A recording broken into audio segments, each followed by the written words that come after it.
সবাইকে শুভ সময় জানাচ্ছি। আমি দস্তগীর জাহাঙ্গীর যুক্তরাষ্ট্রের পররাষ্ট্র দপ্তরের নিয়মিত প্রেস ব্রিফিং শেষে আমি চেষ্টা করি আপনাদের সামনে এখানে উপস্থিত হওয়ার জন্য। প্রেস ব্রিফিং প্রতি সপ্তাহেই কমপক্ষে একবার করে হচ্ছে এবং সেই প্রেস ব্রিফিং এ পৃথিবীর বিভিন্ন দেশ নিয়ে বিভিন্ন সাংবাদিকরা যে বিভিন্ন আলাপ যে প্রশ্ন করেন তা নিয়ে সংবাদ শেষে আমি চেষ্টা করি আপনাদের সামনে সেই ব্রিফিং এর সবচেয়ে গুরুত্বপূর্ণ বিষয়গুলো তুলে ধরার জন্য। তার পূর্বে আজকের ব্রিফিং এ বাংলাদেশ প্রসঙ্গ একেবারেই আসেনি, সেটা আপনাদেরকে জানিয়ে রাখি। কারণ এখন বাংলাদেশ প্রসঙ্গের চেয়ে যে বিষয়টা সবচেয়ে প্রতিনিধানযোগ্য বা সব সাংবাদিকদের যে প্রশ্নটা গুলো ছিল সেটা ছিল পাকিস্তান এবং ভারত নিয়ে এবং কাশ্মীর যে যুদ্ধ পরিস্থিতি সেটা নিয়ে। আপনারা সকলে শুনতে পাচ্ছেন, এটা খুবই ইম্পর্টেন্ট, ধন্যবাদ এটা জানানোর জন্য। বাংলাদেশের যে পরিস্থিতির উপর বাংলাদেশ এখন দাঁড়িয়ে আছে তা নিয়ে আপনাদের সামনে আমি কিছু কথা তুলে ধরতে চাই, তাহলে হয়তোবা বোঝা যাবে আমাদের পরিস্থিতিটা কোন দিকে যাচ্ছে। আপনারা জানেন যে পোপের অন্ত্যেষ্টিক্রিয়ায় বাংলাদেশের বর্তমান ইন্টারিম গভর্নমেন্টের প্রধান তিনি গিয়েছিলেন সেই শোকে বা শোক আয়োজনে বা শেষকৃত্যে অংশগ্রহণ করার জন্য। আমরা গণমাধ্যমে দেখেছি যে ওনার অফিস ওনার বিভিন্ন মানুষের সাথে বা বিভিন্ন ভিআইপিদের সাথে ওনার শুধু কৃত্রিমই নয় হাস্যোজ্জ্বল ছবি, যেটা সাধারণত এইভাবে বলবো যে কোনো শোকে আপনার যখন শোক প্রকাশের অনুষ্ঠান হয় সেখানে যেমন ওনার গায়ে কিন্তু কালো কাপড় ছিল প্রায় অন্যান্যের মধ্যে, কিন্তু উনি যখনই ওনার ফটোগ্রাফার অফিসিয়াল ফটোগ্রাফার নিশ্চয়ই তারা তার সাথে ওনার সাথে ছিলেন এবং উনি এরকম হাসি দিয়ে প্রায় সকলের সাথে ছবি উঠেছেন এবং ছবিগুলো সাথে সাথে গণমাধ্যমের কথা বলছি না, সামাজিক মাধ্যমে ছড়িয়ে দেওয়া হয়েছে। এর অর্থ হলো এটা একটা যুদ্ধ। এই যুদ্ধটা কি? এটা একটা যুদ্ধ যে মানুষের মনে তৈরি করা যে উনি বিশ্ব জয় করে ফেলেছেন, বিশ্বের সকল নেতৃবৃন্দ ওনার জন্য অপেক্ষা করে বসেছিল সেখানে। সেটা কোনো শোক সভা ছিল না, এটা শোক আয়োজন ছিল না, এটা ছিল ডক্টর ইউনূস সেখানে আসবেন এবং ডক্টর ইউনূসের সাথে সকলে কথা বলবেন, দেখা করবেন। সেই উদ্গ্রীবতার ছবি উনি এই মেটিকুলাসলি ডিজাইনের আরেকটি অংশ। এটা উনি এখন প্রতিনিয়ত বাংলাদেশের মানুষের করের টাকায় করে বেড়াচ্ছেন এবং এটা অনেকটাই দৃষ্টিকটু বিষয়। এই দৃষ্টিকটু বিষয়টা নিয়ে কথা বলতে চাই এই কারণ এটা চরম দৃষ্টিকটু। আপনি কালো কাপড় পরে, কালো ড্রেস পরে, যেটা হলো ইউরোপিয়ান বা সাদাদের যে একটা সিম্বল, যে তারা যখনই শোকের দিন বা শোক প্রকাশের জন্য তারা কালো ড্রেস পরেন, সেই কালো কাপড় পরে আপনি সেখানে গেলেন, কিন্তু আপনি ধরে আপনার ফটোগ্রাফারকে ধরে আপনি এক একজনের সাথে আলাদা করে একদম যেটা আপনি বলবো যে আপনি অনেকটাই মুখ ভেঙচে হাসি দিয়ে যে ছবি উঠালেন এবং যে ছবিগুলো আপনার সামাজিক মাধ্যমে দ্রুততম সময়ের ভিতরে ছড়িয়ে দেওয়ার চেষ্টা করে বোঝাতে চাইলেন বাংলাদেশের মানুষকে যে আমি সেই ডক্টর ইউনূস এবং আমি বিশ্ব নেতৃবৃন্দের কাছে খুবই গ্রহণযোগ্য এবং আমাকে ছাড়া বাংলাদেশ পৃথিবী চলবে না। কথাটার অর্থটা ঠিক বিপরীত। উনি যেই বিষয়গুলো করছেন সেই সকল বিষয় নিয়ে খুব সংক্ষিপ্ত আকারে আজকের কথা বলে শেষ করব, কারণ আগেই জানিয়ে রাখলাম যে আজকের স্টেট ডিপার্টমেন্টে বাংলাদেশ প্রসঙ্গ উঠে। আপনারা ইতিমধ্যে জানেন যে বাংলাদেশের সশস্ত্র বাহিনী, তারা পুলিশ বাহিনী, সশস্ত্র বাহিনী সহ কোনো বাহিনী আর আপনাদের আর যারা করে তার মধ্যে বাধা হয়ে দাঁড়াবে না। এই বিষয়টা আপনাদেরকে বিশ্বাস করতে হবে। বাংলাদেশের পরিস্থিতি যাচ্ছে একটা আরাকান আর্মিকে বাংলাদেশ যেহেতু আরাকান মিলিটারি আর্মি যেটাই বলি, তাদেরকে যেহেতু বাংলাদেশ করিডোর দিচ্ছে, এবং একটা বিষয় লক্ষ্য রাখতে হবে, বলতে হবে যে পৃথিবীর গণতান্ত্রিক কোন রাষ্ট্রের কোন ব্যবস্থাতেই সরকার প্রধান অন্য দেশের সাথে কোনো যুদ্ধ অবস্থায় সম্পৃক্ত করতে গেলে বাংলাদেশের ভূমিকে, তাহলে তাদের সর্বদলীয় সকল দলের রাজনৈতিক দলের সাথে কথা বলতে হয় এবং ঐক্যমত্যে পৌঁছতে হয়, অথবা পার্লামেন্ট থাকলে পার্লামেন্টের কথা নিয়ে পাশ করিয়ে নিতে হয়। কিন্তু ডক্টর ইউনূস কি বললেন আল জাজিরাতে যে বাংলাদেশের জনগণ নাকি ওনাকে সরে যেতে বলছে না।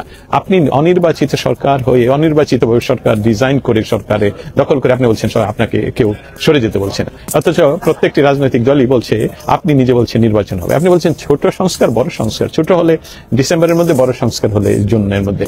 সবগুলোই হলো কলা ঝোলানো মূলা দেখিয়ে আপনি বাংলাদেশকে যে উনি যে ইয়েটা করছেন সেটা হলো আরাকানের সাথে, যে আরাকান যেহেতু একটি স্বাধীন সার্বভৌম রাষ্ট্রের অংশকে স্বাধীন করার চেষ্টা করছে, সেখানে বার্মার সাথে চায়না আমাদের উপর খেপে যেতে পারে এবং এটা বাংলাদেশের সাথে বার্মার যুদ্ধ অবস্থা তৈরি হতে পারে, এবং সেই যুদ্ধ অবস্থা যখনই তৈরি হবে সেখান থেকে আমাদের আসলে বের হয়ে আসার কোনো উপায় নেই। এবং তখন যেটা ঘটবে যে বাংলাদেশে অনির্বাচিতভাবে সরকার দীর্ঘদিন ক্ষমতায় থাকবে। দেখুন, একটি বিষয় এখানে সম্পূর্ণ ক্লিয়ার যে এই বর্তমান সরকার প্রধান, উনি গত 8 মাস ধরে বলে যাচ্ছেন সংস্কার করা হবে, সংস্কার হবে, সংস্কার হবে, সংস্কার হবে। ছোট উদাহরণ দিই, 1971 সালের 25শে মার্চের রাত থেকে 16ই ডিসেম্বর 9 মাসে একটি দেশ স্বাধীন হয়ে যায়, সার্বভৌম হয়ে যায়, যুদ্ধ করে সার্বভৌম হয়ে যায়। সেই যুদ্ধে উনি অংশগ্রহণ করেন এবং সেই যুদ্ধের পক্ষে উনি ছিলেন না। কিন্তু উনি গত 8 মাস, এখন 9 মাসে উনি শুধু বলছে বাংলাদেশে সংস্কার হবে, ছোট সংস্কার, বড় সংস্কার। কিন্তু আদৌ কি কোনো সংস্কার উনি করেছেন? আপনাদের কাছে আমার প্রশ্ন, আদৌ কি উনি কোনো সংস্কার করেছেন? বাংলাদেশের কোনো কালো আইন উনি বাতিল করেছেন? বাংলাদেশে কি কোনো ইনভেস্টমেন্ট নতুন করে এসেছে? বাংলাদেশের মানুষের কি চাকরি আরো বেশি করে চাকরির কর্মসংস্থান হয়েছে? বাংলাদেশের কি প্রোডাক্টিভিটি বেড়েছে?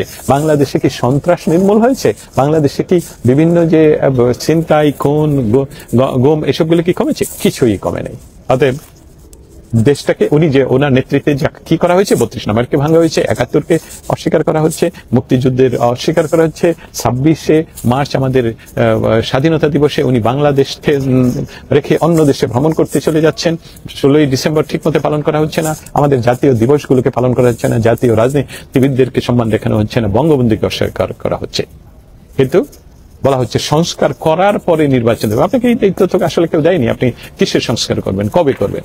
জিনিসপত্রের দাম, বিদ্যুতের ঘাটতি দেখা দিচ্ছে এবং বাংলাদেশের সকল জায়গায় অ্যাট্রোসিটি, এমন কোন অবস্থা। অতএব বাংলাদেশের মানুষ আপনাদের মাঝেই, এই যারা আর্মিতে আছে তারা আপনাদের ভাই বেরাদর, যারা পুলিশে আছে তারা, এবং পুলিশ বাহিনীকে ধ্বংস করে দেওয়ার জন্য 5ই আগস্ট থেকে 8ই আগস্টের ভিতরে বাংলাদেশের 400-এর বেশি পুলিশ স্টেশনকে গুড়িয়ে দেওয়া হয়েছে, পুড়িয়ে দেওয়া হয়েছে এবং 3000-এর উপর পুলিশ মাকে হত্যা করা হয়েছে, যেসবগুলো নিয়ে আমরা স্টেট ডিপার্টমেন্টে প্রায় কথা স্থাপন করেছি। সেই বাংলাদেশের মৌলিক সেভ করতে হবে 71-এর মতন আপনাদের সাধারণ মানুষের। কারণ আপনারা জানেন যে বাংলাদেশের স্বাধীনতার বিরুদ্ধে কথা যারা বলতো 1971 সনে, তাদের সংখ্যা, তাদের যদি আনুপাতিক হার ধরা হয় সেটা 2% থেকে 5%-এর বেশি নয়। এবং সেই তারাই, তাদের বংশধরের এখন আবার ক্ষমতা মেটিকুলাসলি ডিজাইন করে ডক্টর ইউনূসের মাধ্যমে ক্ষমতা দখল করে তারা কিন্তু বলেছিল 71-এর যুদ্ধ ভুলে যেতে হবে, বাংলাদেশকে ভুলে যেতে হবে, জাতীয় সঙ্গীতকে ভুলে যেতে হবে। কিন্তু কিছুই তারা ঘটাইতে পারেনি, কারণ বাংলাদেশের এখনো 95%-এর উপরের মানুষ মুক্তিযুদ্ধের বিষয়ে এক, এবং তাদের কোনো কম্প্রোমাইজ থাকবে না। এবং সেই জন্য এই যে এক সময়কার যে যখন তার এই ছাত্র সন্ত্রাসীরা ডাক দিলে লাখখানেক মানুষ জড়ো হতো, সেখানে আপনারা দেখলেন গত বৈশাখীতে তাদের মিটিং এ শুধু কিছু তাদের নির্দেশে আসা সাংবাদিক ছাড়া অন্য মনে হয় না 10 জন লোক উপস্থিত ছিল। এবং সরকারি পৃষ্ঠপোষকতায়, সরকারের টাকায় তারা হেলিকপ্টারে চলে বেলায় তারা 60, 70, 100 গাড়ি নিয়ে নির্বাচনী বহর করার চেষ্টা করে। যে এই সবগুলো হলো সবকিছুই প্রতিহত করার একমাত্র দায় বা উপায় হলো বাংলাদেশের জনগণের, আপনাদের। এবং এখন দেখুন যে আদনানি বা ভারতের সাথে যে ভারতের কোম্পানির সাথে যে বিদ্যুতের চুক্তি হয়েছিল, সেটা গত সরকারের সময় সমানে গণমাধ্যমে এসেছে যে এটা বিতর্কিতমূলক, এটা বাংলাদেশের জন্য ক্ষতিকর, বাংলাদেশ বেশি টাকা দিয়ে বিদ্যুৎ কিনছে। কিন্তু এখন এই সরকারের আমলে এই সরকারের কোর্ট, যে কোর্ট আসলে কোনো ক্রমেই বাংলাদেশের নাই কোর্ট, নাই প্রেসের স্বাধীনতা, নাই মানে আইনের শাসন, সেখানে এই কোর্টই বলছে যে এই ধরনের এখানে কোনো ধরনের অপচয় ঘটেনি, এটা সকল কিছু সঠিক। বিশ্ব ব্যাংকের কথা বলি, বিশ্ব ব্যাংকের এই বসন্তকালীন যে সভা, সেই সভায় এসেছিলেন বাংলাদেশের অর্থ উপদেষ্টা সহ একটা বিরাট দল, এবং তাদের অনেক অনুনয় বিনয়ের পরও বিশ্ব ব্যাংক এবং আন্তর্জাতিক মনিটারি ফান্ডের মন গলেনি। কারণ তারা তো আসলে এখানে ইমোশনাল বা আলাপ আলোচনায় মন গলানোর কোনো বিষয় নাই। বাংলাদেশের গত সরকারের আমলে সর্বোচ্চ সহযোগিতামূলক ঋণ অ্যাপ্রুভ করেছিল জাতিসংঘ, যেই জাতিসংঘ পদ্মা সেতুতে ঋণ না দেবার পরিকল্পনা করেছিল, তখন সেই সরকারের প্রধান শেখ হাসিনা তখন বলেছিলেন যে আমাদের পদ্মা সেতুর ঋণ লাগবে না, আমরা বাতিল করে দিলাম, আমরা নিব না সেই ঋণ, আমরা নিজস্ব অর্থায়নে করবো, এবং তারা নিজেরা সেইটা সাকসেসফুল হয়। তার পরবর্তীতে বাংলাদেশের অর্থনৈতিক উন্নয়নের সোপানে এই বিশ্ব ব্যাংক বাংলাদেশকে ইতিহাসের সবচেয়ে বৃহত্তম ঋণ দেওয়া হয়, এবং সেই ঋণের দেখুন প্রথম বছরই তারা 2টি কিস্তিতে পরিশোধ করে, তৃতীয় কিস্তিতেও তারা চাহিদার চেয়ে বা যে কিস্তিতে যে টাকাটা দেওয়ার কথা ছিল তার চেয়ে বেশি টাকা অ্যাপ্রুভ করে। কিন্তু এখন গত 9 মাসে বাংলাদেশের অর্থনৈতিক পরিস্থিতি এমন খারাপ পর্যায়ে পড়েছে যে বাংলাদেশের চতুর্থ এবং পঞ্চম যে কিস্তি ঋণের সেটা অ্যাপ্রুভ করেনি এবং সেটা বাংলাদেশে যা পৌঁছেনি। অর্থ উপদেষ্টা ওয়াশিংটন ডিসিতে, আমি যেখানে এখন দাঁড়ানো এখান থেকে মাত্র 10 মিনিটের পথ, সেখানে উনি ওনার টিম নিয়ে বহু অনুনয় বিনয় করেছেন, কিন্তু তাতে কোনো কাজ হয়নি। তাদেরকে বলে দেওয়া হয়েছে যে বাংলাদেশের শর্ত পূরণ করতে পারেনি, বাংলাদেশের ইনভেস্টমেন্টের পরিস্থিতি নেই, বাংলাদেশের কোনো ধরনের নিরাপত্তা নেই, অতএব সেই কারণে এই ঋণটা এই মুহূর্তে তারা অ্যাপ্রুভ করেনি। কিন্তু অর্থ উপদেষ্টা এখান থেকে বলে গেলেন যে এই ঋণ না পেলেও বাংলাদেশে কোনো অসুবিধা হবে না। আপনারা বাংলাদেশের টাকা ছাপিয়ে ছাপিয়ে দেশ পরিচালনা করছেন। এখন ঋণ টাকা আনতে গেলেন চায়না, সেখান থেকে যেটা শেখ হাসিনার সময় যে কমিটমেন্ট ছিল তার থেকে 1 টাকাও বাড়ানো বেশির কথা বলা হয়নি। নতুন কোনো ইনভেস্টমেন্ট, কোনো টাকা সন্ধান আপনারা করতে পারেননি। On the top of that, Bangladesh যেখানে সুপার পাওয়ার ছিল গার্মেন্টসে, যেটা সবচেয়ে বেশি আয় বাংলাদেশের জন্য, সেই আয়ের পথ মোটামুটি বন্ধ। আপনারা মিটিং করে বলছেন এই সরকারের বিভিন্ন সরকারের তল্পিবাগ যারা, তারা গণমাধ্যমকে ব্যবহার করে কি বলছেন যে তাদের এক্সপোর্ট বেড়েছে। তথ্যটা প্রকাশ করেন, কোথায়, কোন দেশে বাড়লো?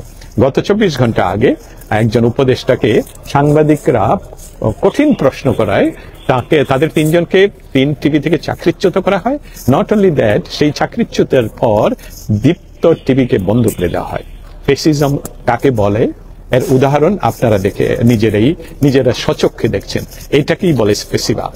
এবং আপনারাকে প্রশ্ন করলে যদি আপনার প্রশ্নের উত্তর আপনার না জানা থাকে, তার জন্য আপনারা প্রেশার করে তাদের চাকরি খাওয়াবেন এবং টিভি স্টেশন বন্ধ করে দেবেন, এর চেয়ে বড় ফেসিবাদ তো হতে পারে না। এই বাংলাদেশ জন্মের পর থেকে বহু সরকার যারা এসেছে, নির্বাচিত অনির্বাচিত সরকার, কোন সরকারই 71কে অস্বীকার করে তারা ক্ষমতায় বসেনি। কোন সরকারই বাংলাদেশের স্বাধীনতা সংগ্রামকে অস্বীকার করেনি। কোন সরকারের সময় এত নির্মম অত্যাচারিত গণমাধ্যম হয়নি, এত নির্বিকার ভাবে বিচার বিভাগকে কলুষিত করা হয়নি। হাজার হাজার মানুষকে আপনারা জেলবন্দি করে রেখেছেন, তাদের জামিন হচ্ছে না, যাদেরকে জামিন দেওয়া হচ্ছে তাদেরকে আবার জেল থেকে ধরে নিয়ে যাচ্ছেন, আবার অন্য কিছু টিরান্ট। আপনি বুঝতে পারছেন যে আপনি এই সরকার জগদ্দল পাথরের মতন বাংলাদেশের মানুষের ঘাড়ে চেপে বসেছে এবং সে এখন নিজেই বলে বেড়াচ্ছে যে তাকে নাকি বাংলাদেশের জনগণ চলে যেতে বলছে না, তাকে অনির্বাচিত সরকারটাকেই নাকি ভালো মনে করছে।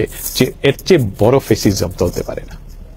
এই আপনারা এই যে এখন ধীরে ধীরে প্রমাণিত হচ্ছে যে গত সরকারের আমলের সবগুলো কাজই ছিল পরীক্ষিত এবং সুস্পষ্ট। এখনো যারা এই সরকারের বিভিন্ন সুযোগ সুবিধা নিয়ে তাদের কথা বলছেন যে জুলাইয়ের যে মেটিকুলাসলি ডিজাইন করে যে ষড়যন্ত্রের অংশ হিসাবে ক্ষমতার পালাবদল ঘটলো, সেটার বিরুদ্ধে কথা বলা যাবে না। আপনারা ভুলে যাচ্ছেন যে ইতিমধ্যে আপনাদের সমস্ত কিছু আপনারা তো উলঙ্গ হয়ে পড়েছেন।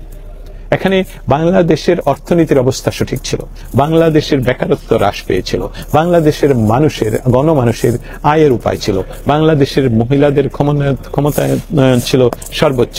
কিন্তু আপনারা যেটা করলেন সেটা হলো ডিজাইন করে ক্ষমতা দখল করলেন, কিন্তু ক্ষমতা দখল করে দেশটাকে তো পরিচালনা করতে পারছেন না।